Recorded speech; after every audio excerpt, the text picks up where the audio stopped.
Hi students, let's continue this chapter tissue. Yesterday we discussed about plant tissues. Today we will discuss about animal tissues. So like in plants there are different types of cells and tissues which are formed by different cells. In animals also we have different types of tissues which are formed by obviously cells. So in plants most of the cells are dead or tissues is dead, but in animals most of the cells are contrary living. So as we were saying, tissues are made up of different cells, and these tissues makes organs, then organ system and organisms. Animal, as they don't produce their own food, they have to move, so that's why they have most of the cells living, so that they can produce more energy. So in animals majorly there are 4 types of tissues: epithelial, connective, muscular, nervous tissues, and they have again subdivisions in them. So first we will discuss about epithelial. Epithelial means covering. So the epithelial tissue itself is so first let us discuss about epithelial tissues. So as we know, tissue is a group of cells. So these all cells, they are alike and they perform the same function.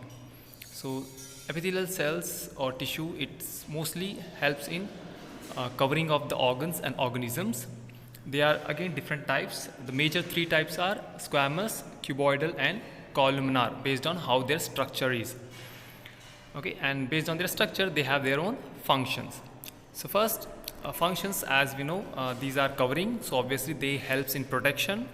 They make sure that outside organism doesn't enter into the body and it doesn't damage internal organs. So now, as I said, there are 3 major different types of epithelial tissues. So first, as I said, squamous, simple squamous is one of that type of tissues, which is single layered but compactly arranged. It is mostly inside the mouth, esophagus and lung alveoli covering, which helps in transportation of these substances. So these simple squamous epithelials are very thin. As I said, they are single layered, but they are compactly arranged. They are all living, and you can see in the image also, this is the image of simple squamous tissue. Second is stratified squamous epithelium or epithelial tissue. That is the largest organ of our body too, skin.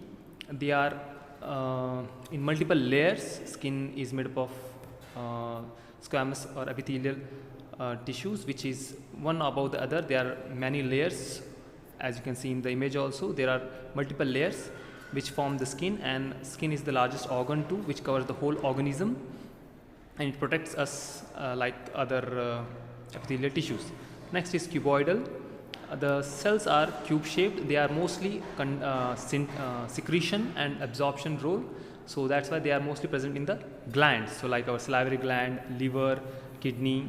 And you can see in the image, this is one of the cuboidal cells. So they, wherever the cells are there, they are mostly in glands, so they help in production of the hormones or enzymes, whichever are needed. Next is columnar epithelial tissue. This is also has a specific role in absorption and secretion, but they are mostly present in alimentary canal, or you can say digestive system, from intestine, small and large intestine, plus esophagus. So as you can see, we have studied this digestion. So in small intestine there are extension of in the inner lining of the intestine, which are finger-like structures. So these are those which are cuboidal cells of epithelial, which helps in absorption. So next is connecting tissue. Connecting tissue, as the word says, it connects the body through various parts, because we have different organelles which need to function together. So these connective tissue again are different types, like blood, bones, cartilage. These are all ligaments. They all help in connecting the body together to form a single organism. So one by one we will discuss. So first is blood. So blood is the only liquid tissue which is in somewhat in fluid state. It has basically 2 main parts, plasma and cells. Plasma is yellowish liquid which has different nutrients and dissolved minerals. And next part is of cells, which are three basic types: RBC, WBC, and platelets. These are the main cells which are present in the blood, along with plasma, and these cells we together forms this blood, which is one type of connecting tissue. So this is blood. Next connecting tissue is bone. So as you know, bone is very hard, and it is due to the deposition of calcium and phosphorus, or you can say deposition concentration of these two minerals. These cells are not dead. So bones are living cells, but they are hard.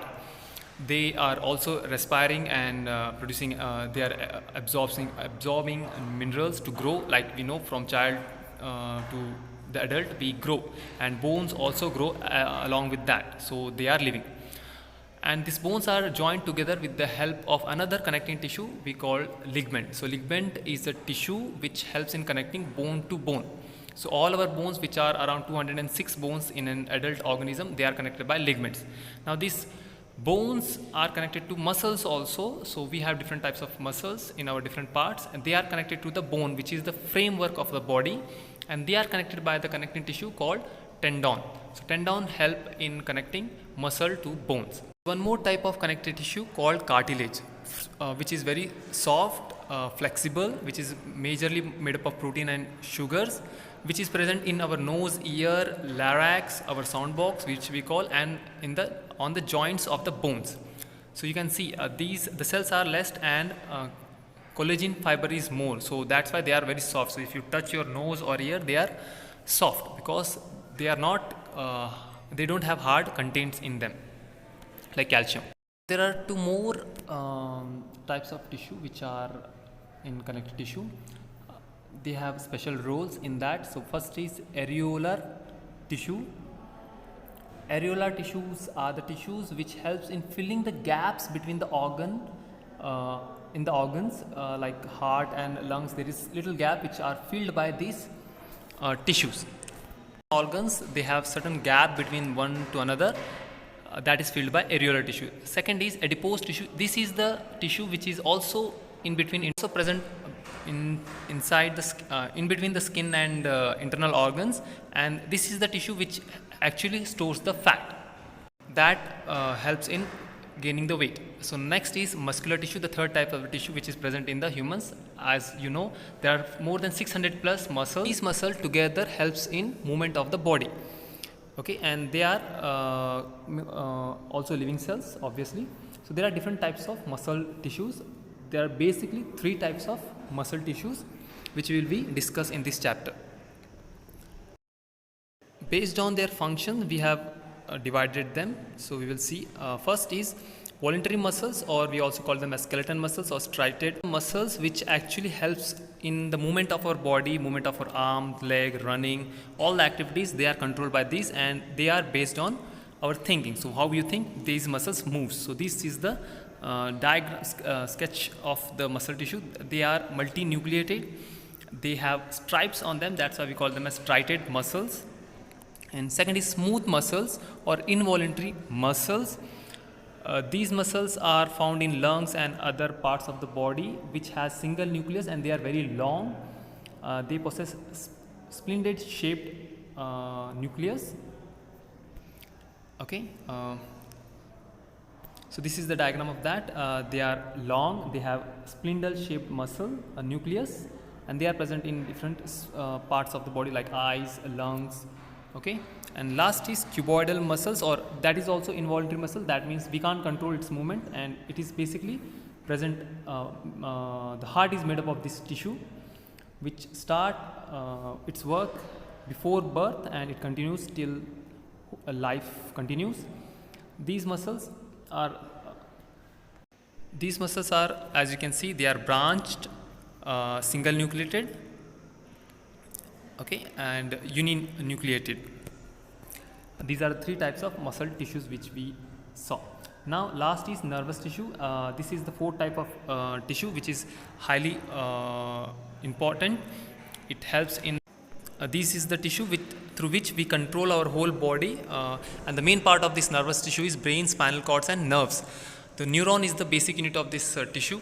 These cells are the single cell of this nervous tissue, we call it as a neuron. Neuron consists of cell body, axon and dendrites. So dendrites are the part from which the signal is received, axon through which the signal is passed, and nerve ending is the signal through which the signal is passed to next neuron. So neurons or nerve cells are very long, and they help in controlling the body with the help of brain and spinal cord. So these are some questions which are from this chapter. Try to answer this, and if you have any question, please revert back to me. Thank you. Take care.